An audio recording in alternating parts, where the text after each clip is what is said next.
கண்களுக்கு வந்து ஒரு நல்ல சத்துக்கள் வேணும்னா பீட்டா கரோட்டீன்ஸ் அப்படின்னு ஒரு சத்து வேணும். அதனுடைய ப்ரிகர்சர்ஸாக இருக்கக்கூடிய கரோட்டினாய்ட்ஸ் வந்து மிக அதிக அளவில் கிட்டத்தட்ட 80,000 அளவு 90,000 அளவுன்னு சொல்கிறாங்க. அந்த அளவுக்கு முருங்கைக்கீரையில் மட்டும்தான் இருக்குது.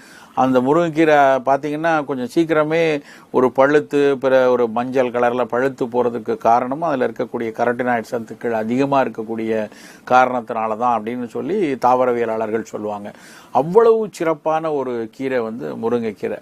அப்புறம் நீங்கள் கனிமச்சத்துக்கள் எல்லாம் எடுத்து பார்த்தீங்கன்னு வச்சுக்கோங்களேன், இரும்பு சத்து எவ்வளோ இருக்குது, கால்சியம் சத்து இருக்குது, மேங்கனீஸ் சத்து எவ்வளோ இருக்குது, பொட்டாசியம் எவ்வளோ இருக்குது, இப்படி ஒவ்வொரு சத்துக்களாக பட்டியலிட்டு பார்த்தோன்னா மற்ற எல்லா கீரைகளை விட முருங்கைக்கீரையில் அவ்வளவு சத்துக்கள் வந்து நிறைந்திருக்கு.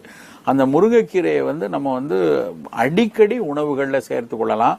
கீரையாக தான் சாப்பிடணும்னு அவசியம் இல்லை. சில பேர்லாம் பார்த்தீங்கன்னா நல்ல